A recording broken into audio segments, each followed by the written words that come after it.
Good morning, ladies and gentlemen. This is Talking Point here on WESN, your content capital. And we are living in interesting times. And I say interesting because I guess this is what happens once you're starting to come towards the end of a second term for a government. A lot of complaints start to pile up and the alternatives start to look better. You know, the grass is always greener. And the question is that we have to ask ourselves, is the grass actually greener? Doesn't mind how it looks. Because the amount of issues that we have, some of them big, some of them small, some of them understated, some of them overblown, it could be overwhelming. There have been a lot of issues here on Talking Point that ideally we would want to keep bringing up so that it's not forgotten. But then there's so many of them, it's hard not to forget. Now, later on in the show, some of these things would be brought up again to remind us of unresolved issues, like just what went on in the Brent Thomas affair. Of course, we still don't necessarily know to what extent is there ever going to be any termination on the interference of the selection of a police commissioner. And when will we get the Pariah Commission of Inquiry report? Now, last I heard, King's Counsel himself apologized. He said it was his fault. But that was a couple months ago, I believe. And we just had an accident and another worker was buried, his family in tears. It was reported, it made news. The funeral made news. And with all of that, I'm sure everybody, you know, your hearts and prayers goes out to the family. You feel bad for the family. And that's all well and good, and it's difficult to know what they're going through if you haven't gone through something similar. But in TNT, my concern overall is what comes next to prevent this sort of thing. Maybe behind the scenes, you know, all the companies involved, the employer, etc., they work something out, they figured something out. But from our perspective, we don't see who is held responsible, if at all. Usually it's implied, well, okay, it's the victim's fault. Easy way to deal with all the mess. What's being done to prevent accidents in the future? I mean, we had Pariah last year. That was hopefully as bad as it could get, but I'm not about to hold my breath.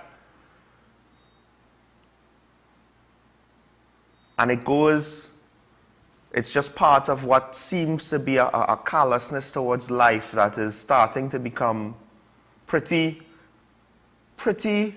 depressing, depending on how cynical you are, because the callousness could include the actions of politicians who seem to not really care about you. Oh yeah, they'll care about you depending if they have the time to learn about you individually, maybe they'll care about you. And then some of them are so worthless, they just won't care. Because in their mind, they're like, look, I can't be bothered with all these people. So let me not even bother with the person standing right in front of me. Because that's not fair. If I'm going to be, you know, uncaring towards most, I might as well be uncaring towards all. It was a joke yesterday, but to some extent, you know, the best comedy is rooted in truth. The one time that our parliament was able to come together was when it was about their own salaries and their own pension. They can't even take time to stop bad talking each other, to come together for your pension. Where's the constructive solutions and dialogue? But I don't know, it's just something that bothered me. I didn't necessarily want to talk about the latest accident or the latest murder, or the latest death, the 2 pensioners by fire. You know, to some extent, those are personal tragedies. But you take the sum now, the aggregate, let's talk about that. The fact that I don't know if we care anymore. We don't care about kids being gunned down. If there's violence in the street, nobody's going to care about stepping in to try to stop it. And we vote in people that basically show that they don't care about you, except when they need your vote. And for more on that, let's go to the Daily Review.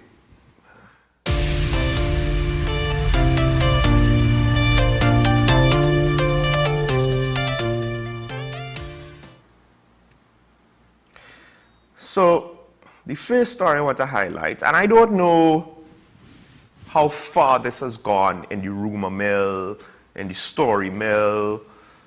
You know, obviously it's not been adjudicated in a court of law. Apparently, in one instance, there was a flyer advertising, or in the words of the report, giving the impression, right? Well, the flyer says that, you know, I think there's, you could get grants from a political party's campaign office. PNMs. Let's just say it, the PNMs. Right? So the implication is state resources being channeled through the campaign office, not we take state money, we give it to the campaign office, the campaign money office just gives it to the people. But, you know, you're all of a sudden, part of your campaign is to market grants and market state programs and market state benefits. Come and make sure you get this and make sure you get that, make sure you get the other. I did see from the UNC, I did see something about applying or getting jobs through the campaign office, I believe, or through somebody on the campaign trail. I can't verify that, so again, I don't know where on the rumor mill, how far along it has gone, how serious it is, right? Is it widespread? Is it limited? Is it true? Is it rumor? Is it false? But 2 daily newspapers, to different degrees, have decided to report on this.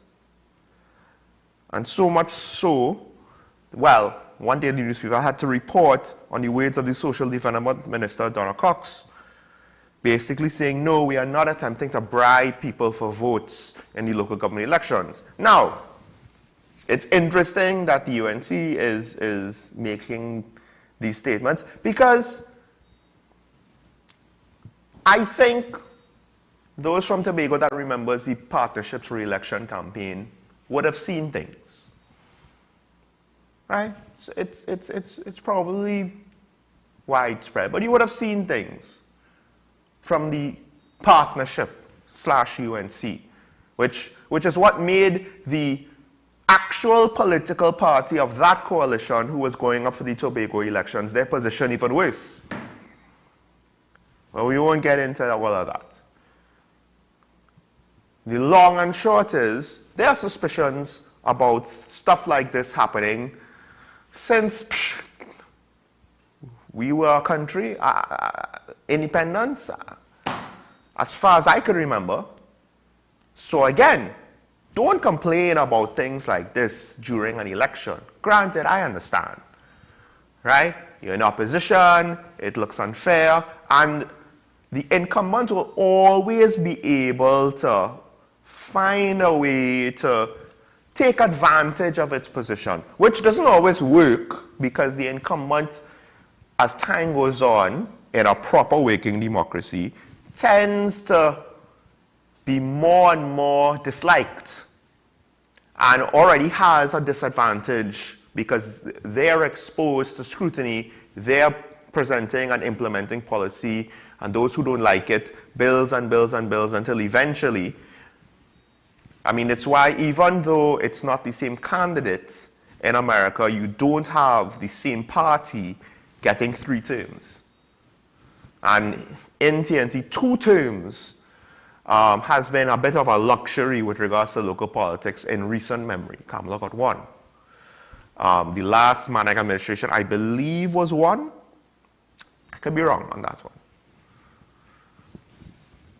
But you see the pattern, and Rowley came close, or was closer. He lost a little bit of ground in the last general. So this is something that's been there. So what do we do about it?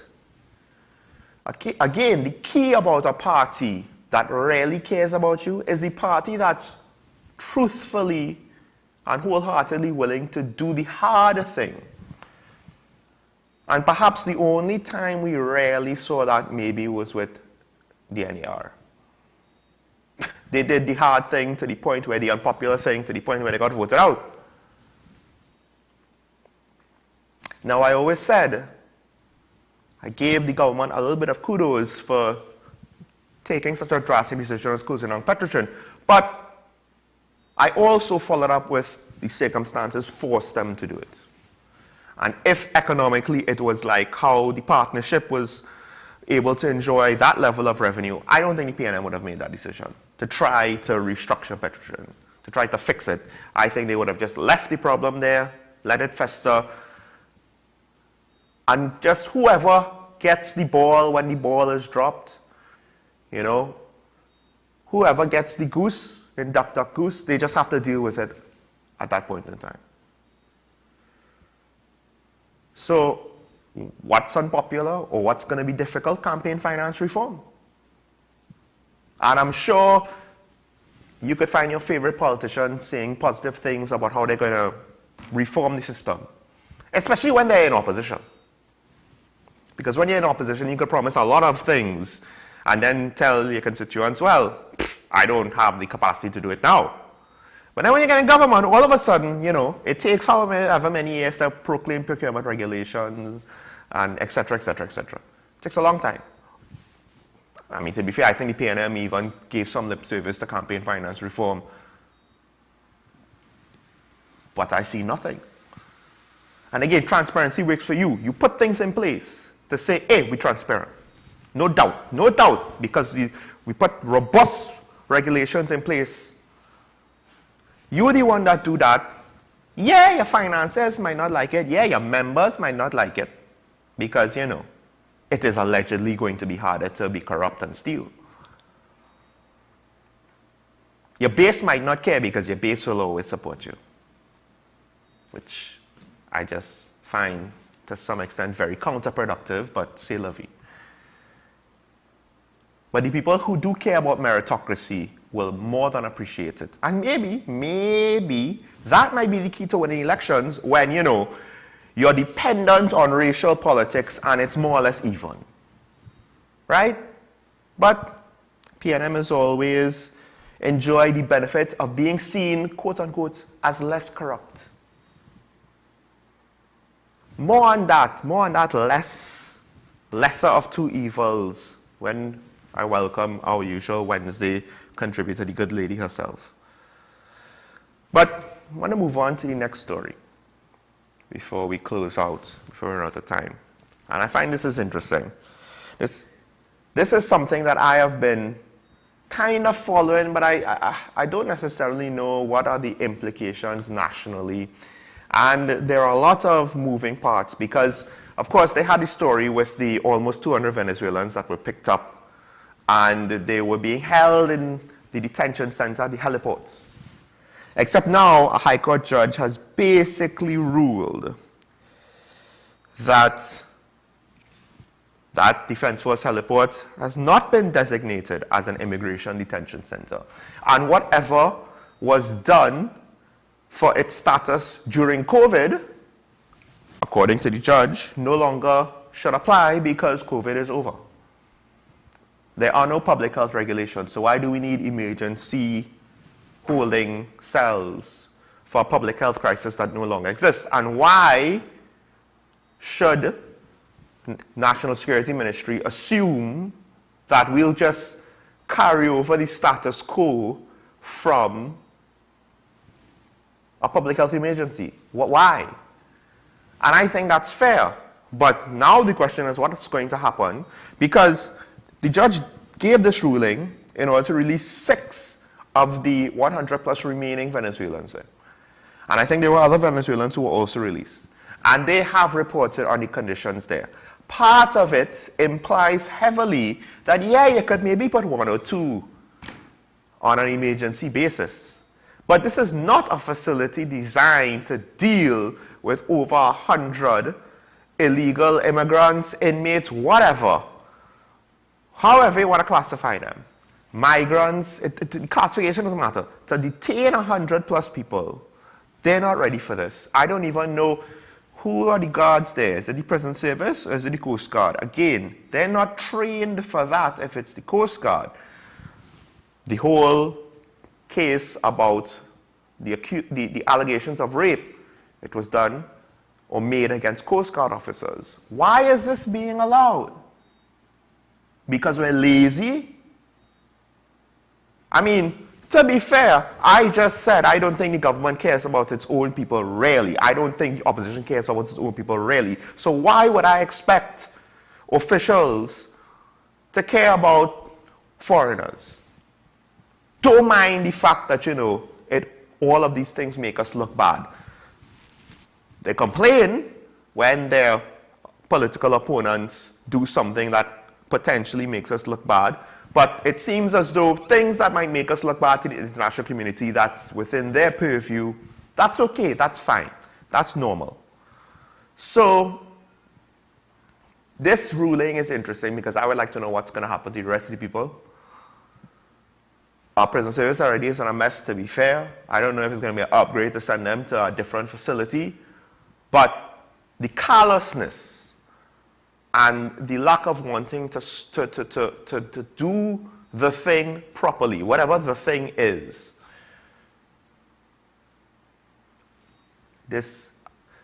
but you know what? It seems as though we're so accustomed to this sort of treatment. We're willing to praise.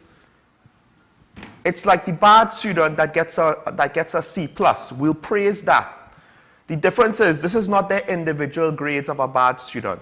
This is people running the country. But somehow we'll praise C+ effort because we are accustomed to D's. We're so accustomed to D's. C+, B- effort. God, this person is the greatest thing since sliced bread. Anyway, I'm over my time. I'll leave that there. When we come back, we'll get into more on the political talk, where I believe my colleague will be hitting us with some unfortunate truths. Stay tuned to Talking Point on WESN. We'll be right back.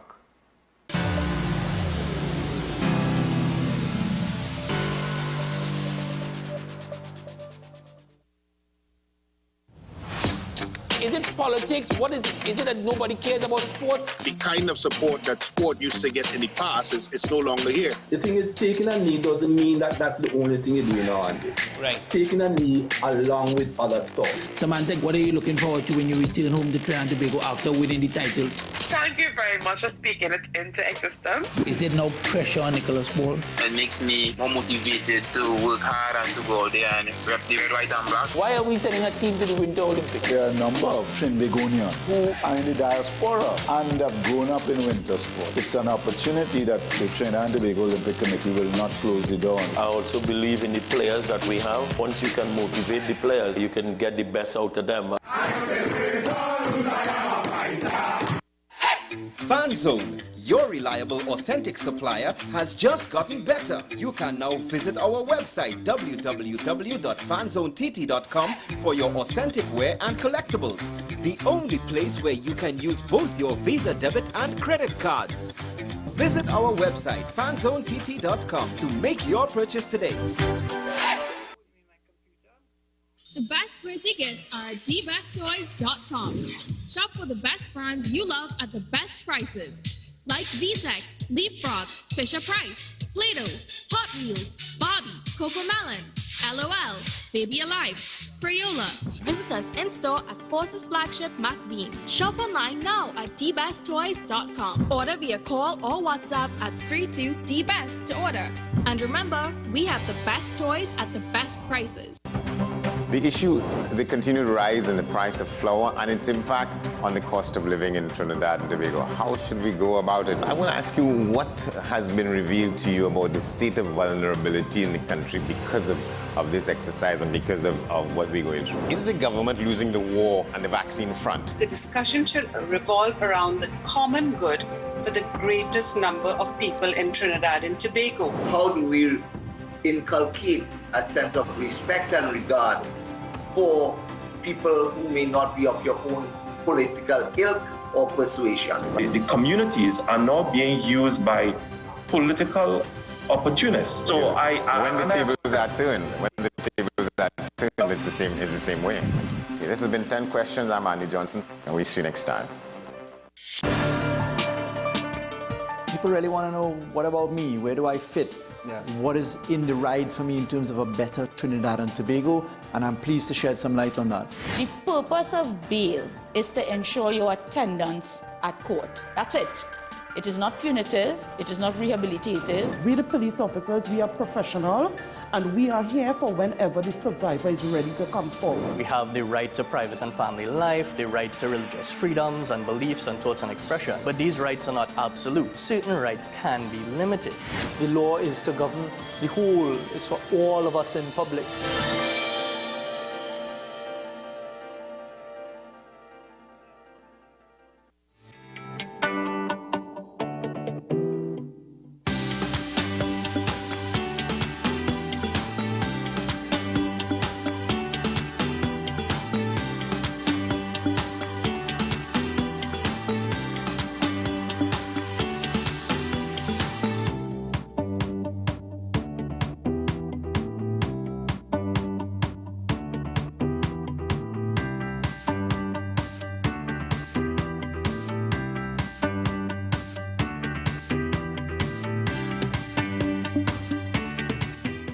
As Kevin Hart would say, damn!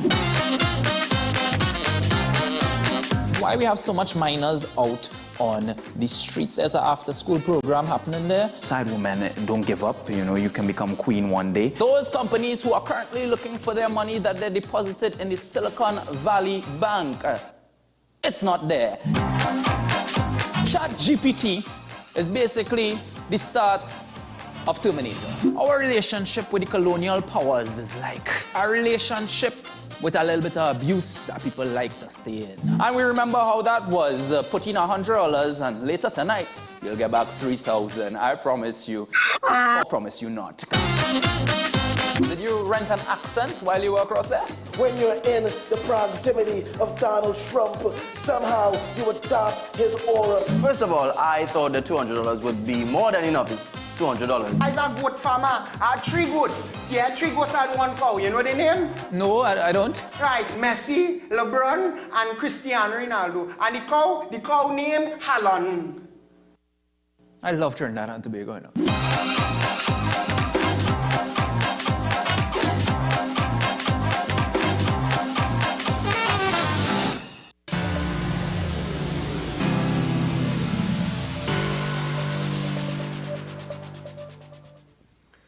Welcome back to Talking Point, ladies and gentlemen. Now, my co-host Keita Shah, he can't join us today. You know, he's a busy man. However, it's Wednesday, so of course we are graced with the presence of the good lady of Talking Point herself, the former Minister of Finance and Attorney at Law, Mrs. Karen Shishera. Good morning, Karen. Good morning to you, Sean. Good morning to Keita. And I know he said I know he's burning the candle at both ends. But there is this commitment that we still have, we all have to Talking Point and getting our messages out.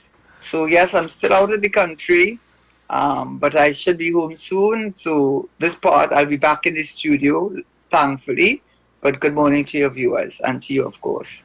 Now, Karen, I think the political climate is something that is starting to get interesting. It's not necessarily quite as standard as we expect it to be. I think for the last few years, there was a sense that, you know, well, the opposition is not a viable alternative. However, you know, in hindsight, looking back, there have been quite a lot of controversies just within the last year and a half from the government that is now making you question that certainty.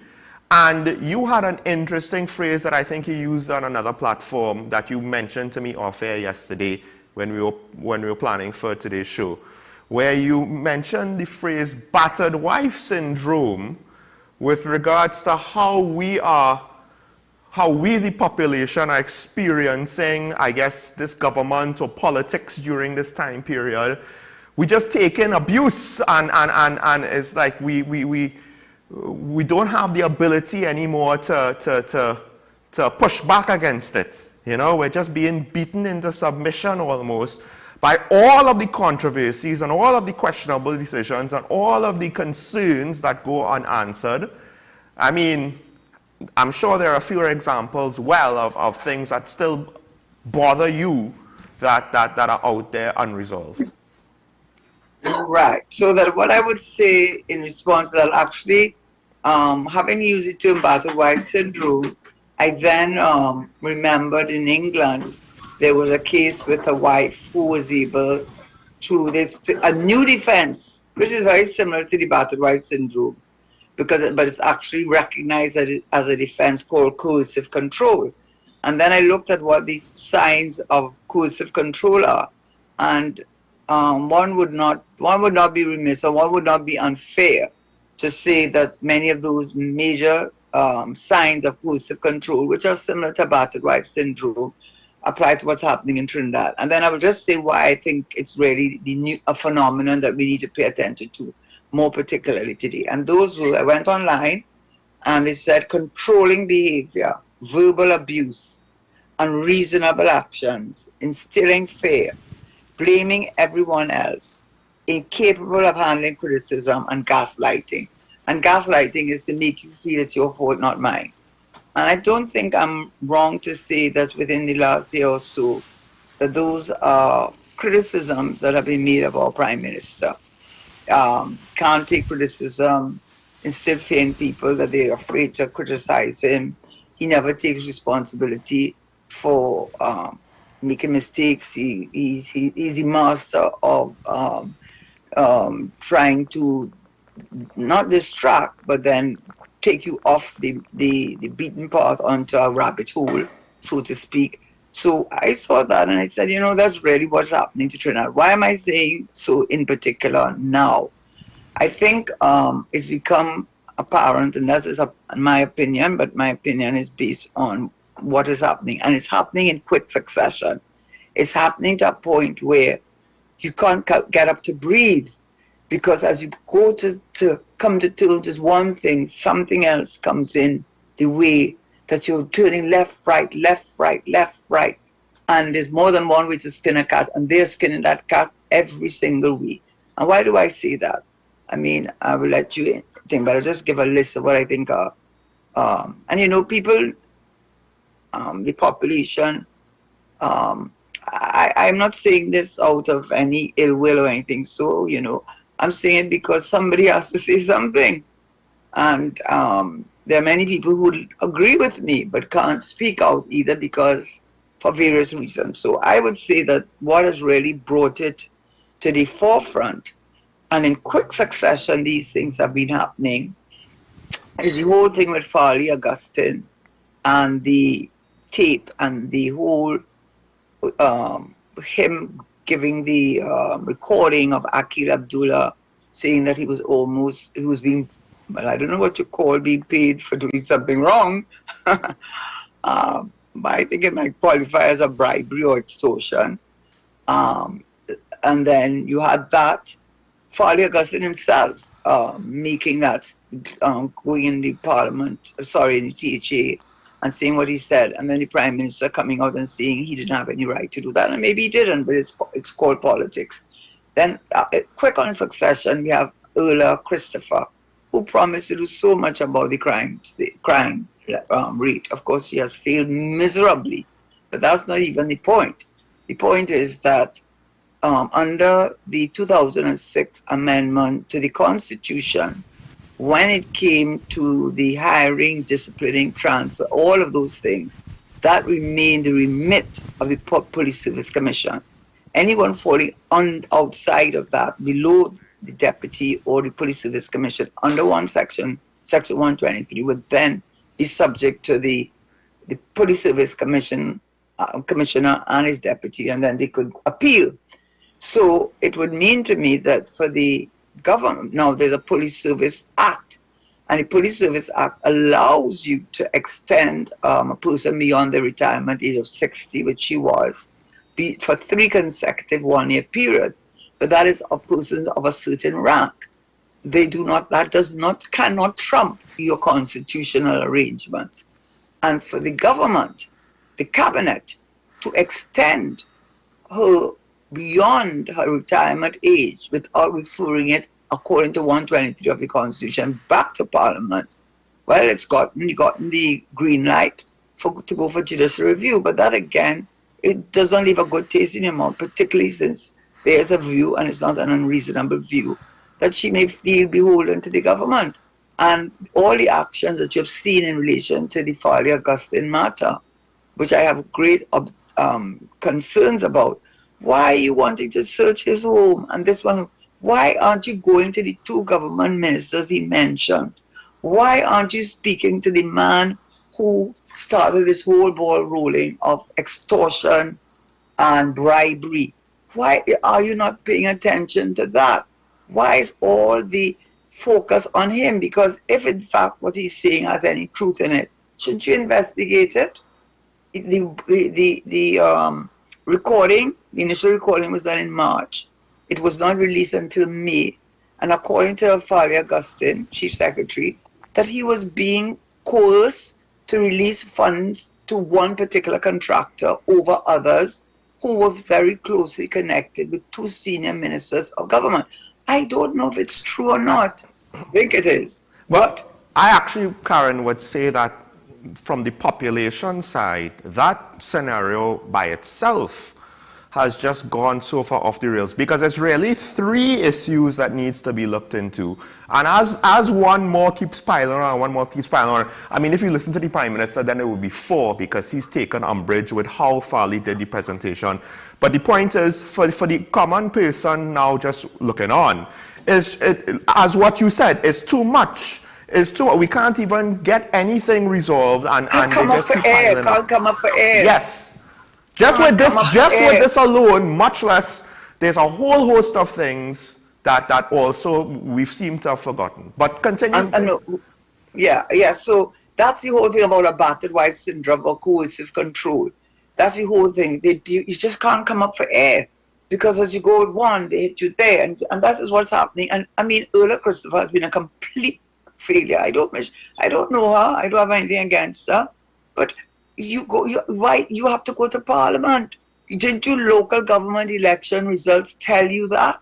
Didn't the decision of the highest court of appeal of our country to date, which is the Privy Council, by a majority decision, I mean, and I quoted it already on this show, I mean, at least 10 times the majority talked about a democratic republic and saying it was not for the Parliament, much less the government, to change the law. That is something, because what you're doing by extending the life, or trying to extend the life of councillors and aldermen beyond the 3 years according to the Local Government Act, to allow them to act for another year, was effectively to extend the, without going to Parliament, to extend the life of the local government body or local government that we have in place, without reference to Parliament.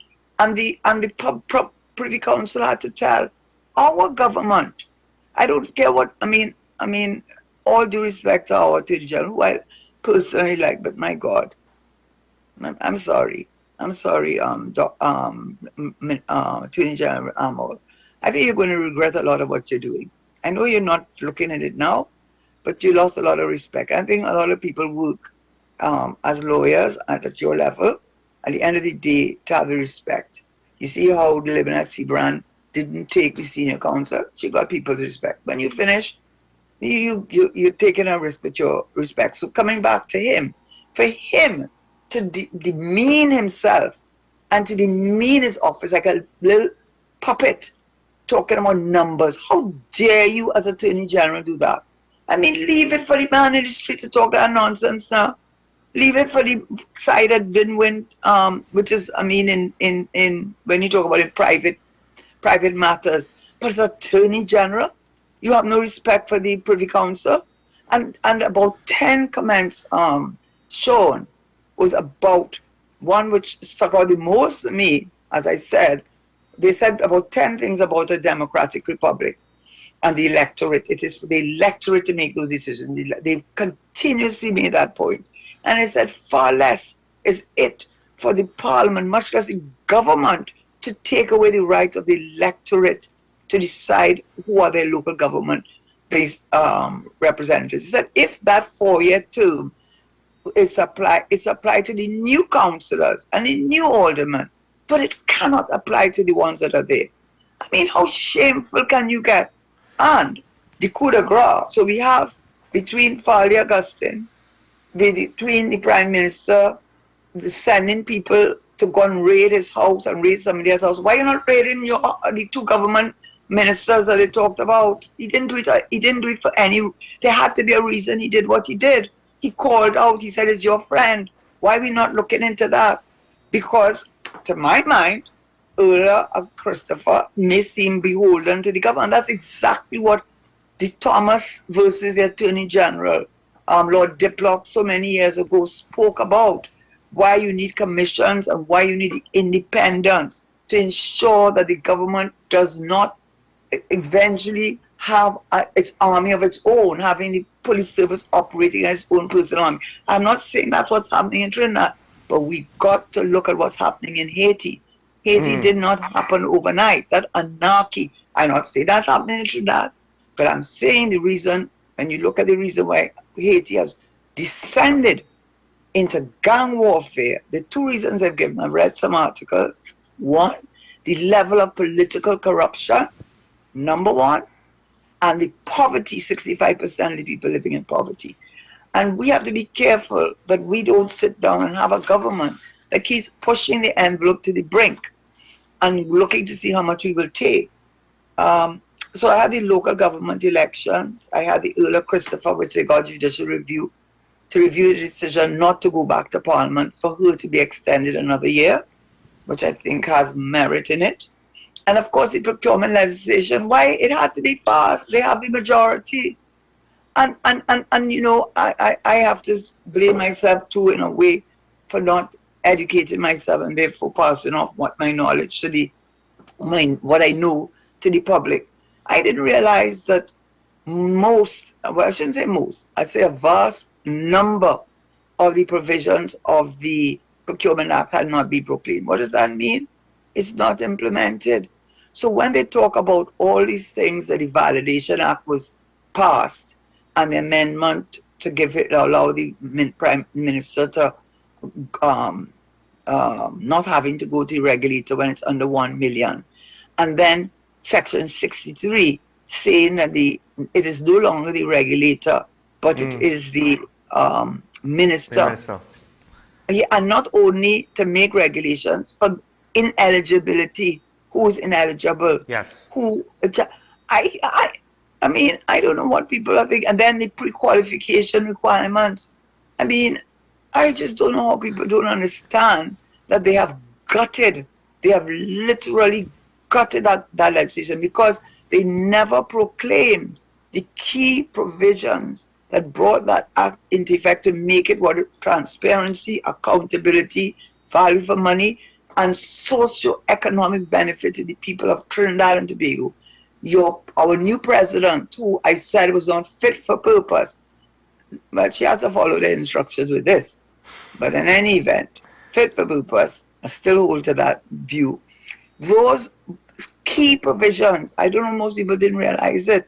April 26th, that's when they were proclaimed. So all along, we have a Procurement Act, that especially Section 7, which deals with procuring contracts. And just last point on that, don't underestimate the procurement legislation, you know, because most contracts of any real value, multi-million-dollar contracts, whether it's a bill of highway, bill of school, bill of hospital, build a depot in Toko, build a fishing depot in, what's that place? Mita. Sorry, I can't remember the name of Mita. Whether it is to do repairs to schools, the smaller ones, every single one of those were not subject to any of regulatory oversight, because the provision that gave the regulator the power, that, those provisions had not been enacted. Then he was retired. His retirement came in January. I mean, they got to the legislation, and then the Prime Minister talk about WASA. And so what's the point then? What's the point? You cannot tell me that if you felt there was an emergent situation, that you could not have gone to the regulator and said, listen, we have an emergent situation. We need your okay on this. We will look at this, and using these excuses. So where will it end? Why don't you just throw the legislation away? Karen, we need to take a break. But yes, I will just say, even the regulator and her independence is now, I think, questionable based on how she handled the first thing that she had to handle publicly, and how she just passed the buck. No, well, the Minister of Finance did it, so I'm not involved. And I was just beside myself. So I don't really have faith, even if we give her the power and authority in order to be the independent enforcement, that she would be independent. But that's just how she set herself up. But we have to take a break. When we come back, we'll continue on this, because now we have to look maybe a little bit towards the future, the possibilities. We have an election coming up, the dress rehearsal, and what that could mean with our current situation of being battered wives for our political husbands. Stay tuned to Talking Point.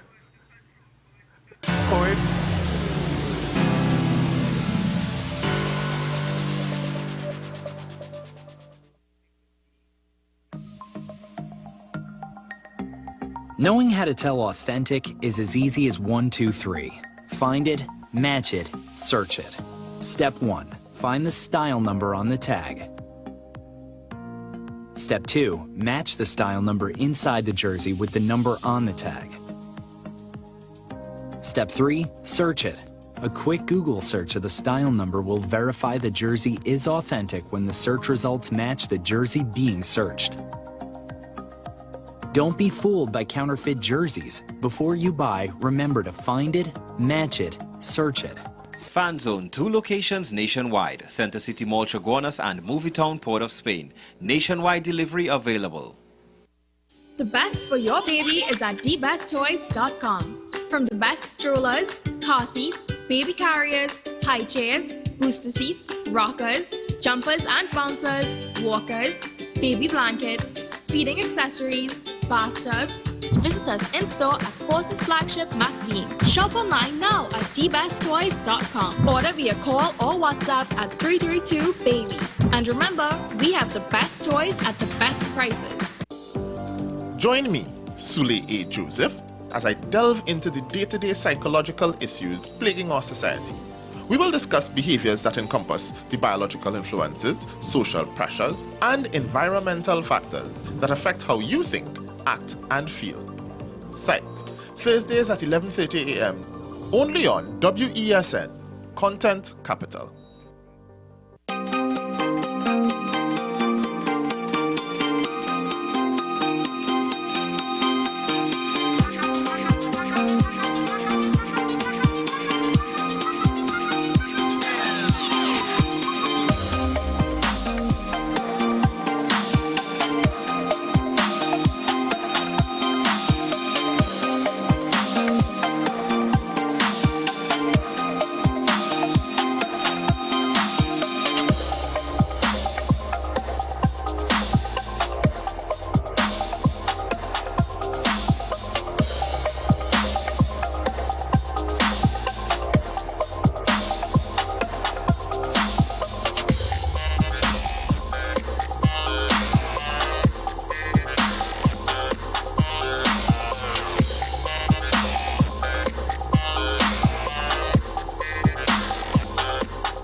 Welcome back to Talking Points. So, of course, Karen has presented her theory. It's not necessarily battered wife syndrome, Karen. What was it? Coercive control, which is what a woman in England that was introduced with her.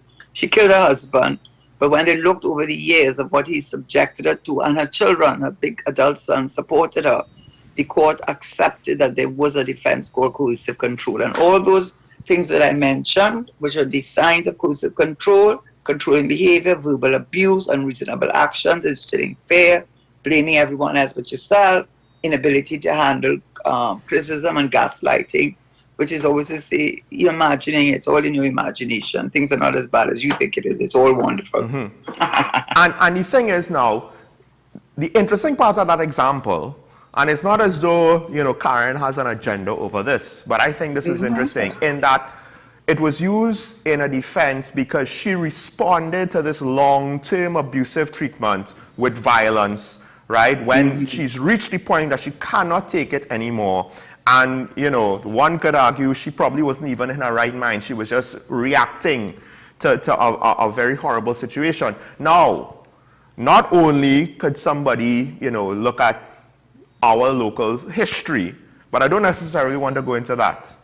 But if you look at Haiti and El Salvador as examples, where society has in different ways broken down. Now in Haiti, it's completely broken down, and the violence is so widespread. The government has broken down. One of the head of state, basically, the president of Haiti, was assassinated. In El Salvador, whilst the government did not break down, the violence reached to the point where the gangs were extorting money from the government. And I think in both of these cases, this is where you see corruption kind of get out of control, mismanagement get out of control. And then now, the average man on the street might not necessarily respond with violence, but somebody will see the opportunity where, you know, society's law and order is breaking down, the corruption is almost visible to the naked eye. You know, it's not necessarily in those cases assumed, right? And once society starts to tear at the seams, then we have a gang culture. We have violent people capable of committing atrocities. We already have children being shot in the street, Karen. So I don't know, because my concern is, yes, we could replace the government with the other party. I don't necessarily think it's going to solve the problem, because right now we're just replacing one for the next. And as the crime continues and the corruption continues, this could just get worse and worse until somebody decides we're going to respond with violence. And it already technically happened in our nation's history. So it can't happen again. Can I give a response to that? Yes. Yeah. Just one thing I want to say about the Haiti situation is that when they were asked, well, I think it happened when they murdered their president, and they had this mercenary group come in there and murder him. But there was always the talk about him being involved. I'm not saying it was true, but involved in drugs. So it's always the drugs, always the organized crime. But what they said is what was the tipping point for the total anarchy which you're seeing in Haiti is the level. People had reached a point where the level of political corruption and the level of suffering, the poverty of it had reached a boiling point that people felt they had nothing to lose. So no one is saying we have reached there. But what we are saying is there's an amber light flashing. And that amber light flashing is telling us that what we are witnessing in this country in quick succession, the Pariah Commission of Inquiry, there's so much we can talk about. You reminded me of the Brent Thomas situation yesterday. Brent Thomas, I mean, and it's just coming fast and furious. And I think that fast and furious is deliberate in my respectful opinion. Every time you come up for air, something else is coming. Until you beat a person down, you beat them down, they beat them down. And they come to a point where they feel that they can't respond. Now, to answer your thing about changing the change of the guards, you talk about the lesser of two evils. I agree. I think many people agree, which is why in my respectful opinion, the current government has been a bit cavalier in their attitude They ain't riot yet and all that. And they're pushing the envelope as hard as they're doing because they feel that Kamala and UNC are spent force. But what we have to understand, this is the key. We can't allow them in for another term, because if what they are doing to us in this country and people are not happy, they are living in fear of reprisal, fear of, it's no question that you talk to anybody quietly, they're going to tell you how they wish you could get rid of this government. They're afraid because they know the price they pay. So what I am saying is, it's not so much that you want that other government, you want a good government, you want a best government. But if you put them back in, knowing all that you do know and all that they have done, you have given them carte blanche. And when that carte blanche comes, you are looking, I'm sorry to say Prime Minister, but I'm trying to be a little bit of I'm not a historian. I did history, yes. I did political science, yes. I did international. So I don't think I'm totally out of my league, and I had the benefit of having Tapia, what's his called? I don't know, Tapia man. Both be my teach me at the MBA, but also be my direct instructor with doing my master's in international relations, Lloyd Best. So I don't think it is a stretch for one to say that we have to change it, because if we don't change it, we are going to find ourselves where we will have only fool me once, shame on you. Fool me twice, shame on me. And the price that we're going to pay if we let them back in for another term, crapo smoke our pipe. I don't support Kamala. I don't support Gary Griffith. I'm not a friend of them, but this is the desperation that this country has reached to, the utter desperation that they want the PNM out. Because that is the desperation that this country has reached. Because I agree with you. It's just my issue has always been that there was never really a better alternative. So now, as you said, it's that very unfortunate phrase, which ideally should never be how you determine who you're voting for, which is to say, I'm going to vote for the lesser of two evils. Look at how not just the lesser of two evils, but if you let them win again, you have given them carte blanche. Because they say, well, they took all of that, man, we could do what the hell we want for the next 5 years. Because my fear, though, is that if, as you said, I fully believe what you just said, if they have a third term, the arrogance and the feeling of invincibility will just be, well, look, we can do whatever we want and they won't vote us out. So heaven help what we might see then. The flip side is, I won't be surprised if the UNC is voted in, they'll be like, we've slayed the dragon, we are now invincible, and it might not be as bad, but it might still be bad. But not as bad. We're hoping, we have to hope. 5 years is not enough. To be 1 year they're settling in, last year they're fighting an election, and to be fair, I am not saying I support them, Yeah. But my golly. But notice, Karen, we can't allow this to go. Notice where we reach now. In order to combat arrogance and corruption, we basically saying we could only give you one term and then we have to vote you out, whoever it is. We just have to, so there will never be long-term plans, because as you start to settle in, we have to vote you out, because we can't afford to leave you in there, because we have not really seen a reasonable government in quite some time, I would argue. That we could have faith and confidence in.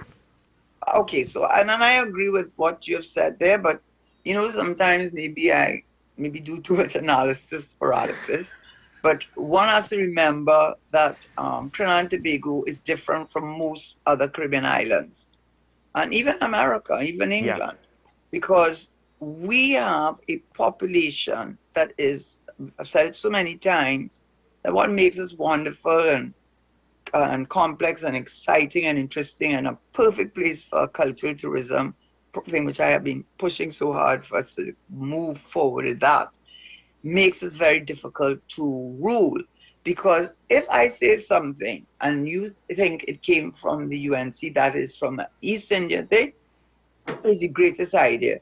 But if somebody come and tell you that same idea came from a PNM, it's a bad idea.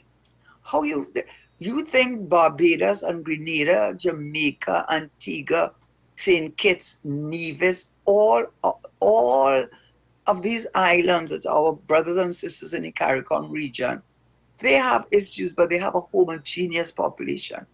They're all Christian, by and large, they're all black. So whatever issues they are, they're able to focus more on the issues and not on... rather than get distracted with fighting race, ethnicity, and religion.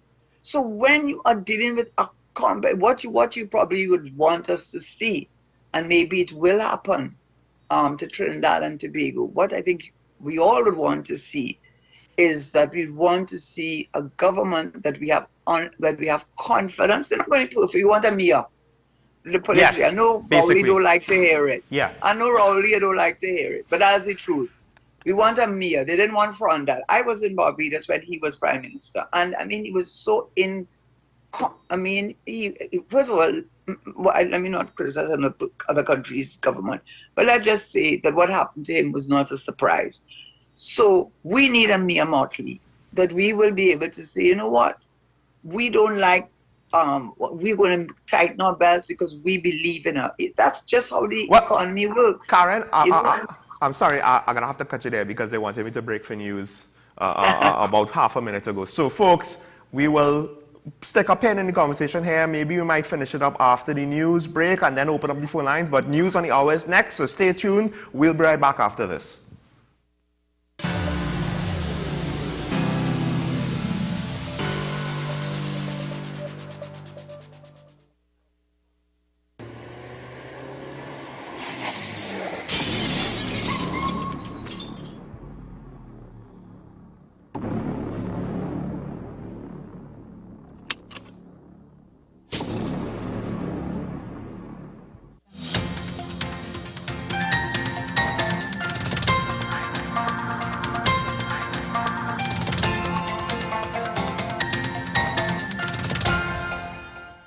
Here is the WESN News on the Hour.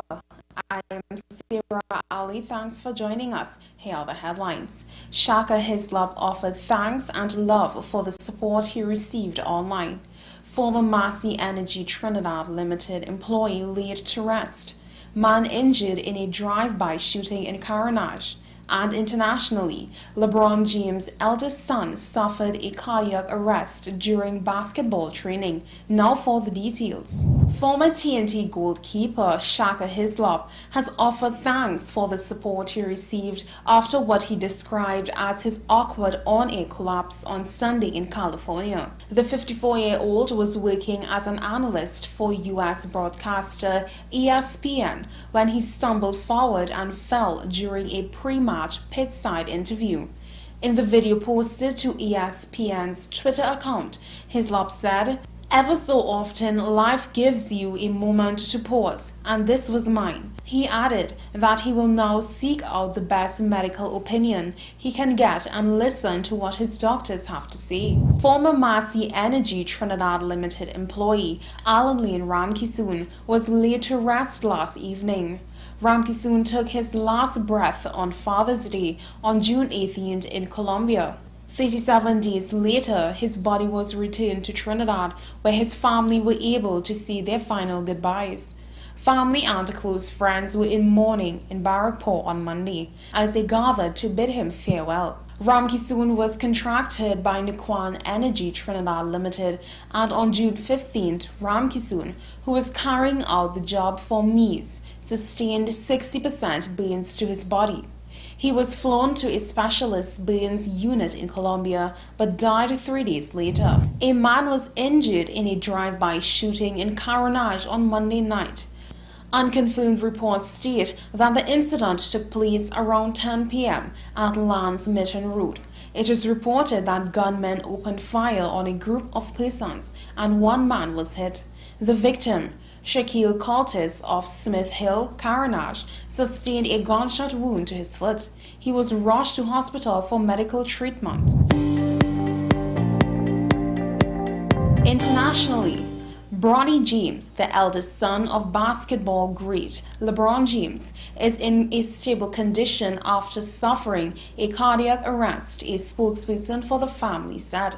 A statement to ESPN said the 18-year-old was training with the University of Southern California basketball team when the incident happened. Medical staff was able to treat Bronny and take him to the hospital. He is now in stable condition and no longer in ICU. James, in a statement, said they ask for respect and privacy for the family and will update when there is more information. Well, that's news to the hour on WESN. I am Sarah Ali. Thanks for watching.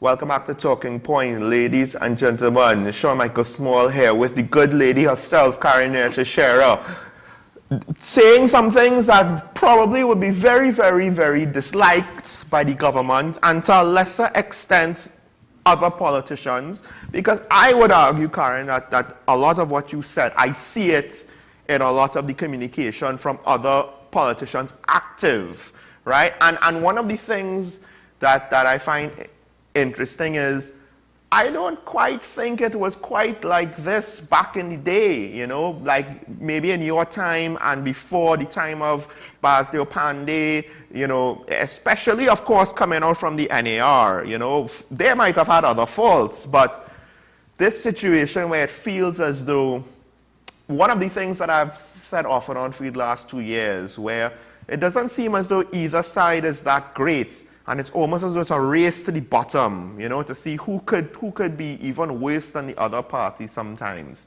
But right now, and you've rightfully pointed out, and I legitimately did not really consider this as, you know, in any strong way. It was more like a maybe it might happen. Pff, I don't really think so.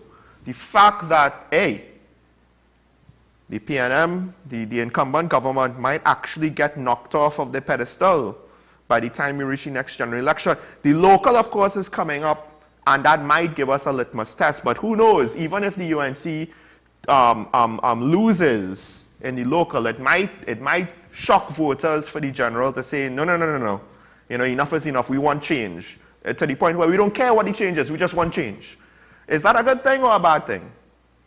Well, if people say, oh, they want change and they've reached that point, that tells you how terrible things are. Because where people are not willing to use their, reach an emotive position, it means it's, as I said, the battered wife syndrome. You want to get out the house. By the way, the woman in the coercive thing, I think she came up behind her husband with a frying pan and banged him over his head while she was having breakfast, right? So, you know, what I'm trying to say is she reached her boil. She reached a point probably she didn't even know she was going to reach. I don't know. But the point about it is really a testimony. And, you know, I'm a student of history because I take the long view in terms of our development as a country. And things change, you know. They say the more things change, the more they remain the same. Plus ça change, c'est la même chose, which is a little French expression, which is true. But things do change. And what I will say is that the days of Inar were heady days where we thought Trinidad finally the rainbow country, but it wasn't a rainbow country because allegedly, and I have nothing against him, but I don't have anything against anybody personally. If they have something against you personally, that's their choice. But allegedly, Pandey thought that he was going to win because he never believed that the Afrocentric PNM people would have abandoned the PNM in the numbers that they did, and they did. So it ended up with NAR getting more of the seats than Pandey, which was a shock to him because he thought he was going to be prime minister, allegedly. And allegedly, when they formed, he made him Minister of Foreign Affairs, and allegedly he was bringing a lot of Indians from India, allegedly. And that is when they formed the Club 88 to bring down their own government. And what made it worse was that the same Bazio Pandey, who had been the champion of the sugar workers, was playing golf, best friends with Lawrence Dupree, made him the godfather. He became the godfather of Lawrence Dupree's son, drinking Johnny Walker Blue, and his blue-eyed boy, no pun intended, was Carlos John, who I like. So they said, we got to get rid of them. And that was the end of that halcyon period in our life. And then, so we go through stages, and this stage we're in now, I believe, like in every stage, it is unique to itself. And this stage is, everyone, I think, is committed to getting out Dr. Rowley and his little band, who mean no good for the country, but mean good for themselves and their own interests. Well, Karen, that's not... we have a caller from Digo Martin. Good morning, caller. Sorry to cut you there, Karen. Yes, sir. Hi, Karen and Sean. Good morning. Morning. Karen was talking about the government and the Privy Council. I mean, that's one thing, but I have been, and we've all been looking at the protests in Israel, hundreds of thousands for months now. And on Monday, the Knesset passed a law which prohibits the Supreme Court from vetoing any government action that they find unreasonable. So, of course, it's all the major decisions, but it includes the appointment of senior officials like, police, army, finance, everybody. And this is just so dangerous and atrocious, leaning towards a complete far-right government.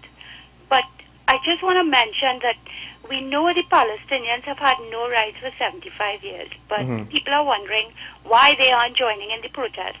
But that's because they think it doesn't concern them.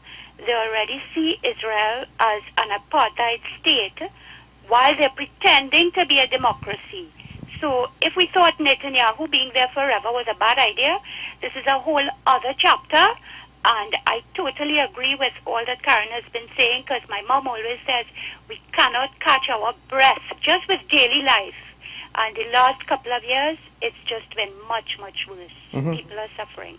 Thanks. Bye. Thank you, caller. And I just want to say to what you said, it's deliberate. That's a good. That's another example, I think, Karen, where you could see the systems that's supposed to support democracy start to break down. Because again, the judiciary is supposed to be, one of the arms of government that kind of helps check the other.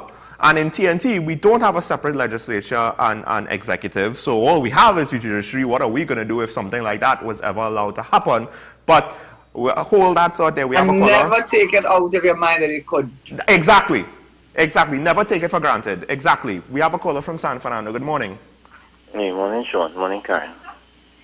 Morning, morning. This, you listen to Karen speak there, and you want to know what this place come to. You have a situation where your plan is to vote.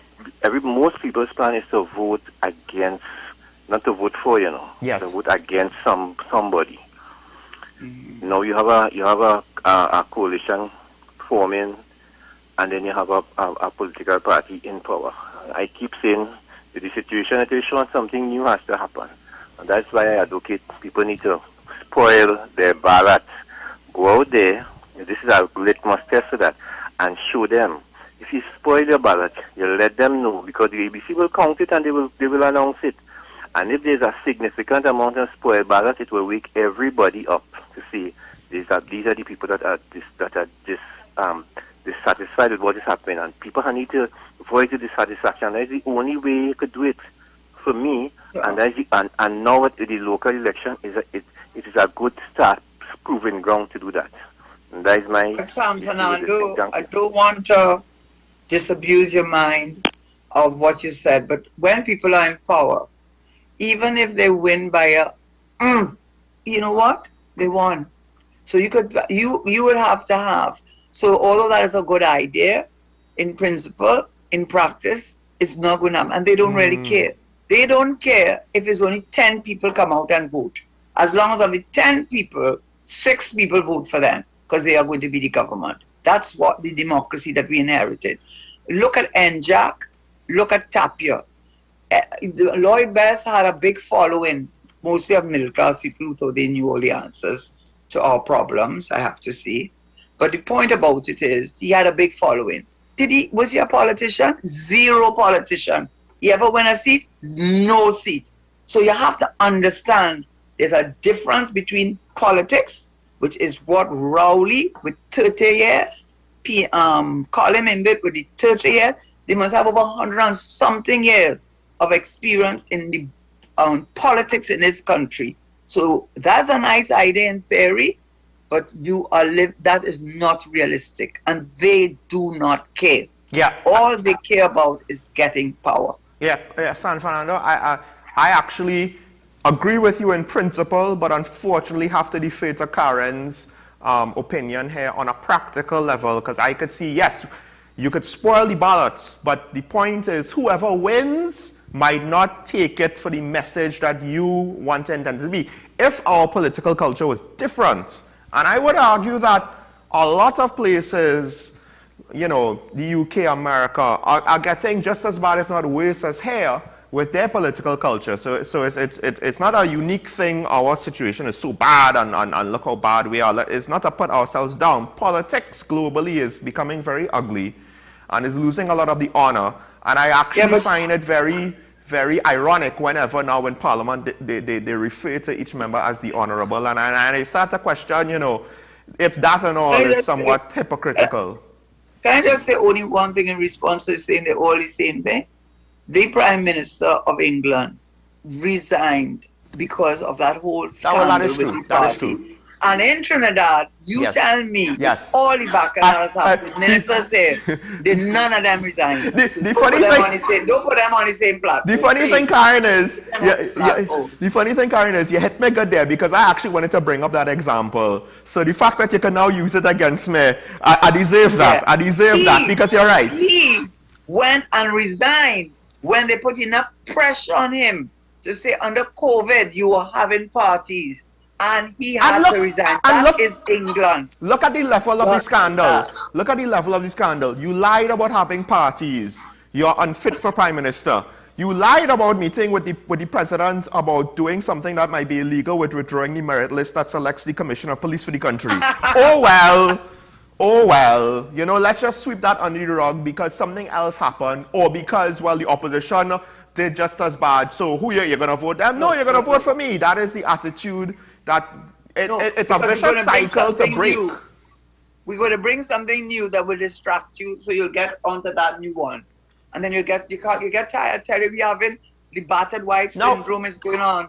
This is what's happening. Ironically, viewers, in the past, when Karen would bring up the fact that things are distraction, I would find it incredulous because they would distract us with one controversy of their own making, with another controversy of their own making. That's where it reached. It used to be you distract with the opposition's controversy. Now you're distracting with your own, which is why I think, Karen, you were a little bit wrong back in the past, but right, very, very right now with your theory now of this. We can't come up for air because it's just too much. But we have a caller from San Grande. Caller, good morning. Hello, good morning. Morning, caller. Yes, I mean, the analysis of the political situation or the society at large is nice. You know, hearing it particularly from politicians, social workers, wherever it is. But one wonders what can we really do to really effectively change the situation. Now, you made this point about the appointment of the Commissioner of Police. Mm-hmm. I mean, in due respect to Ms.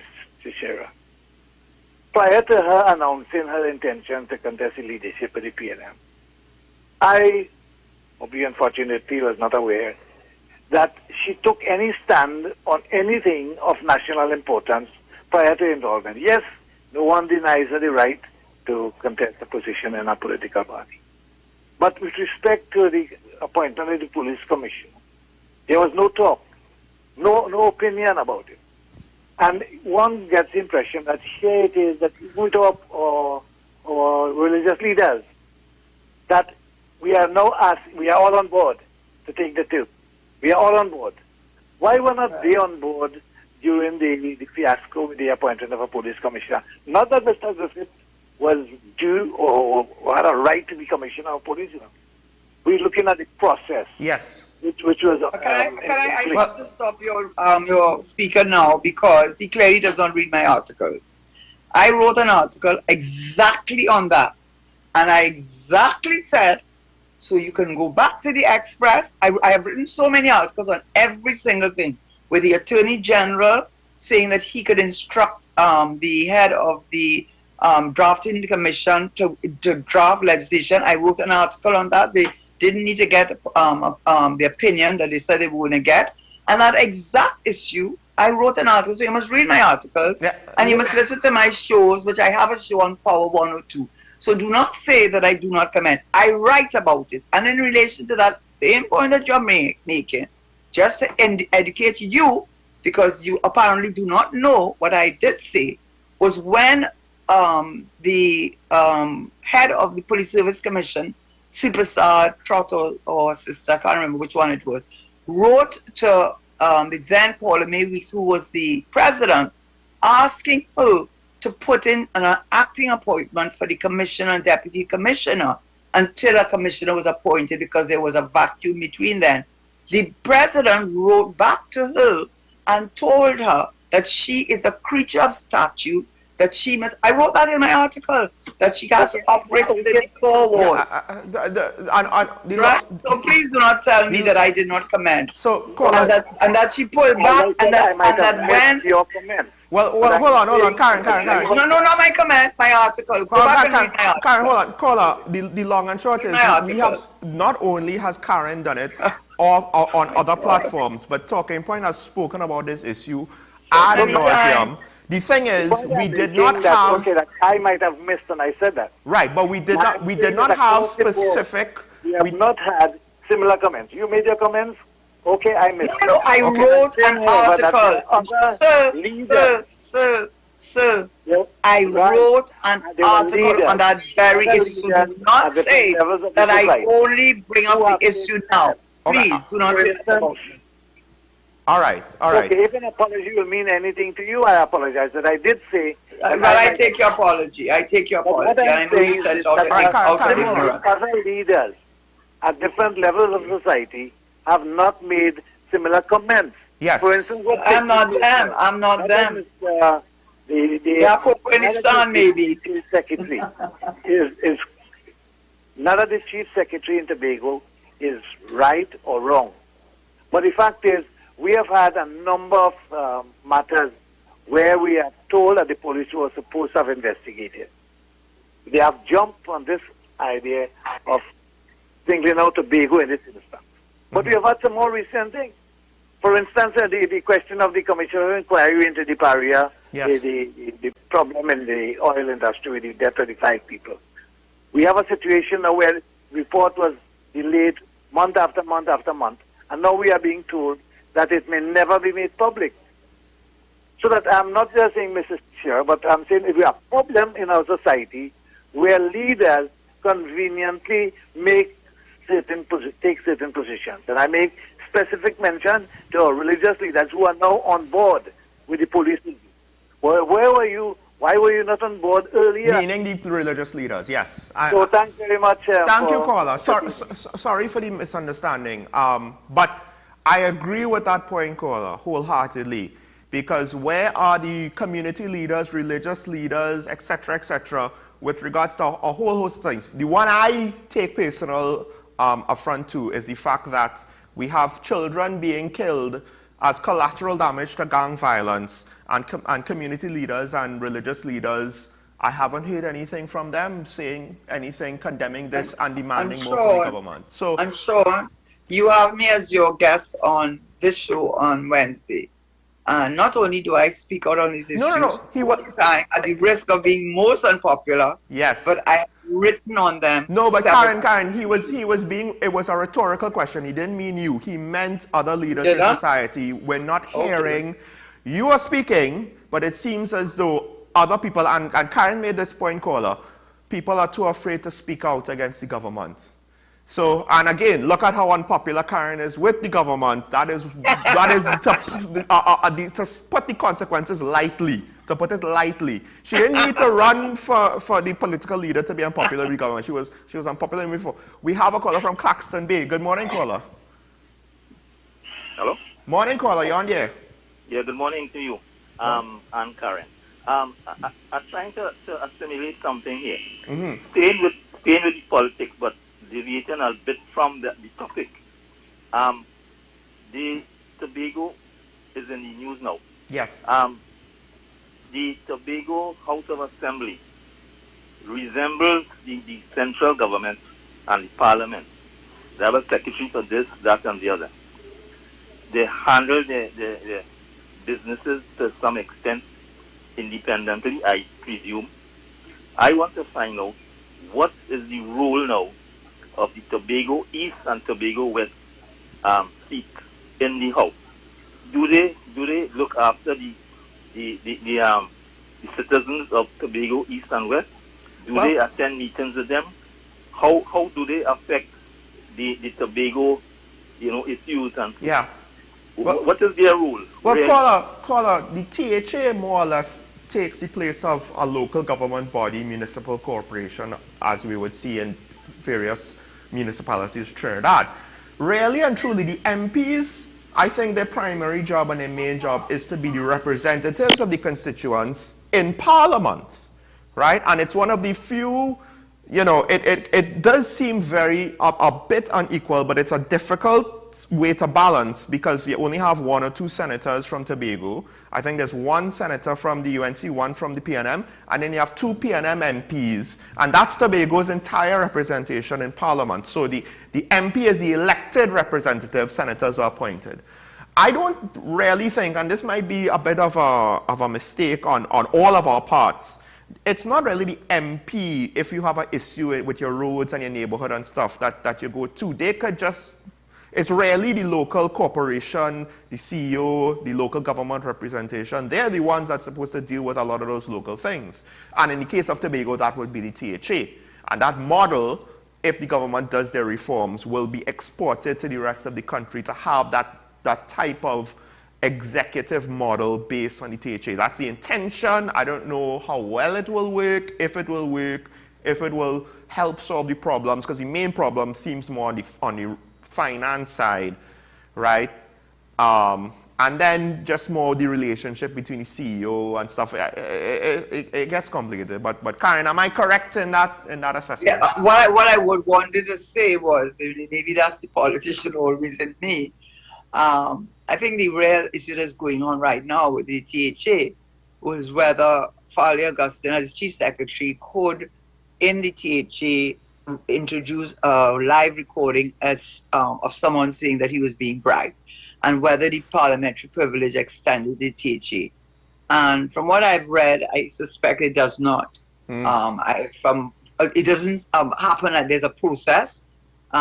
From what I've read, this Toya Sat, she said that if it's a statement, you could do that, but if you're going to have a recording, you need to move it by a motion. But why did the Prime Minister, when he took a typewritten document called Email Gate under the cover of parliamentary privilege, do the same thing? So it all comes down to politics, because right now, he got to do what he wanted to do. All of us know there's a man called Akil Abdullah who said that he was being bribed to do what he did, and you cannot erase that from anybody's memory. That is true. And you know what? He played the politics. You know what has happened to the Prime Minister? What happened to the Prime Minister, in my respectful opinion, the Prime Minister and his band of cohorts, they never expected Farley Augustine to do what he did, because they alone understand politics, and he played them a political shot. You could argue all you want that he shouldn't have done it. He did it. We heard it, and you can't erase it. And I did say this when it happened, right? And it could be that, yes, technically speaking, the Prime Minister might have done all the right things, and yet, right? But on a certain spirit of the law basis, I guess, for lack of a better way to put it, I disagree that the Prime Minister doing what he did then, and on that basis, I disagree with Farley doing what he did now. But like what you said, Prime Minister, you set the precedent for better or worse, because Farley said it, I am following his example. So even if Farley... Politics is the name of the game. Even if Farley didn't, cross all his T's and dot all his I's properly, the point is the basic premise of what he was doing was based on your example. And to some extent, the population don't really care about the technicalities. And you know what? Guess what? We heard it. You can't take it out of our mind. Yes. We heard it. And that is what I am telling you as a politician, and I have sat in the cabinet.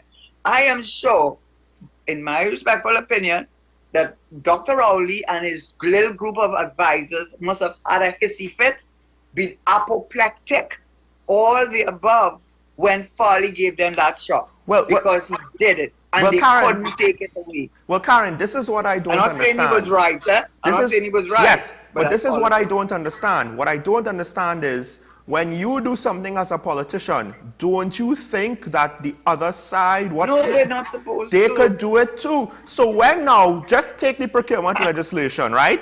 With your concerns over the Minister of Finance now saying who is approved and who is not approved as vendors.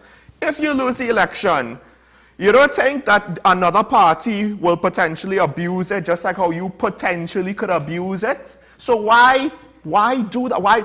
You can't believe in your superiority. You are not always going to... Return on investment, my dear.